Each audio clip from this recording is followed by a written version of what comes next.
Hi guys, and welcome back to my channel. Today I will be sharing a recipe for pumpkin cheesecake.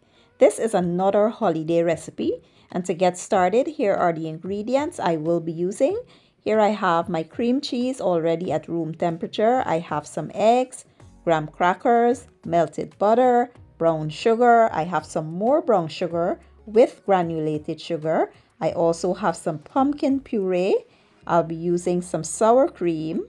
I have salt, flour, vanilla extract, and for the spices, I have cinnamon, nutmeg, allspice, and ginger. Let's get started. So to get started, we'll add our graham crackers to a food processor and we'll process them until they resemble breadcrumbs. Then we will add a little cinnamon and some sugar and we will mix well. Then lastly, we'll add our melted butter and we will mix that in until it resembles wet sand.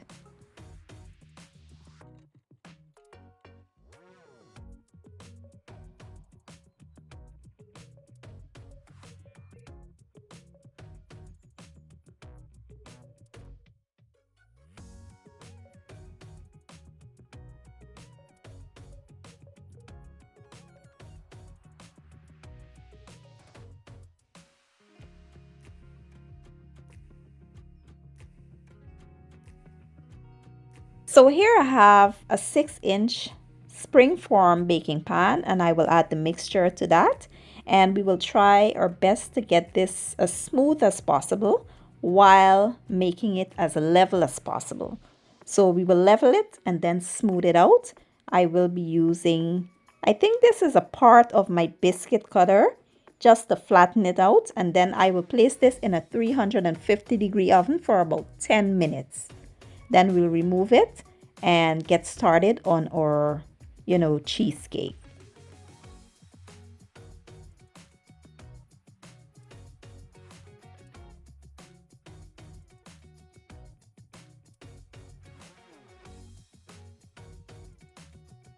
Using my hand mixer, I will mix this until it is completely smooth and broken up.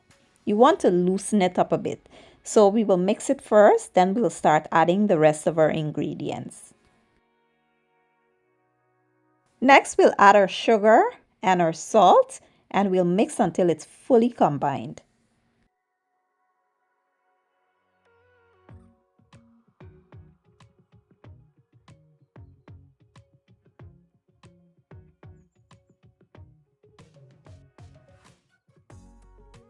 Now we'll add our eggs one at a time and make sure that it's fully combined before adding the next egg.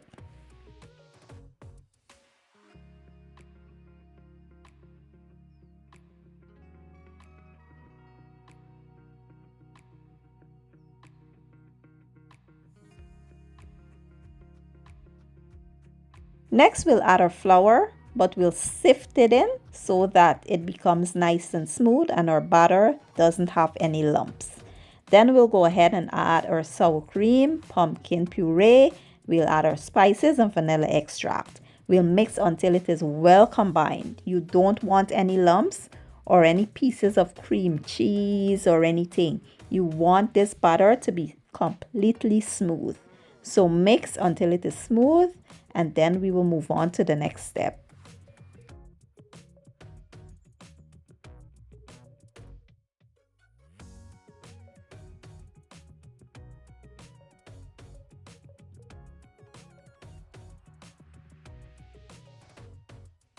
Next, we'll wrap our pan with some foil wrap because I will be using a water bath to bake the cheesecake.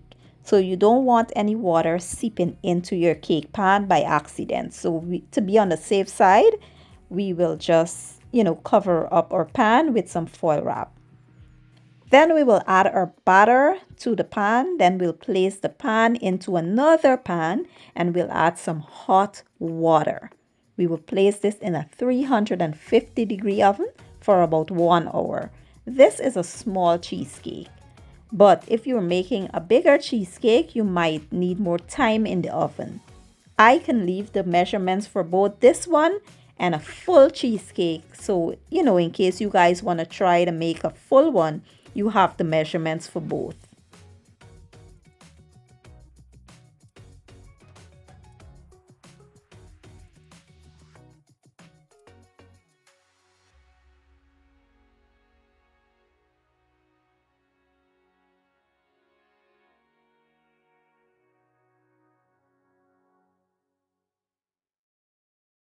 So a good way to know if your cheesecake is ready is once the top is set and it has a slight jiggle in the middle, that's how you know it's ready. Now you can overcook your cheesecake if you let it go all the way with no jiggle. So you want that slight jiggle for it to not be overcooked. So what we'll do next is leave our oven door slightly cracked and turn the oven off and allow the cheesecake to cool for about 1 hour inside of the oven. After we remove it from the oven, we will allow it to cool down completely outside of the oven. Then we'll wrap it up and place it in the refrigerator overnight. You never want to eat hot cheesecake, so we'll leave it in the fridge. And as you can see, I had a little bit batter left, so I place it inside of a ramekin to make a small cheesecake.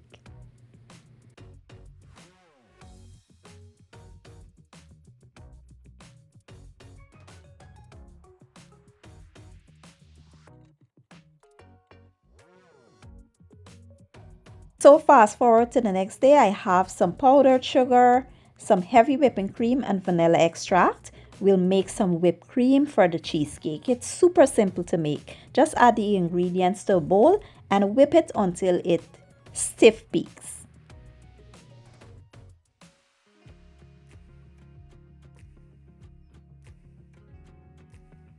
Next, we'll remove our cheesecake from the cake pan. You want to run a knife all the way around, making sure that it's loose from the edges. And then we will open it, remove the pan, and we will go in and start decorating our cheesecake. I'm no big decorator or anything. I'm just putting a few dollops on top of the cheesecake. Then we'll sprinkle a little touch of cinnamon on the dollops, and that's it. Super simple and easy. And your family will enjoy this for Thanksgiving, guys.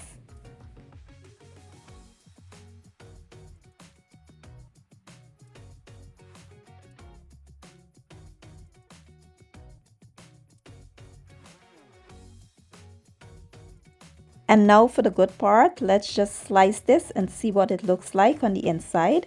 This cake was absolutely amazing, guys. It was so smooth and lots of flavor with those spices, and it was rich, and your family will enjoy this when you make it for them.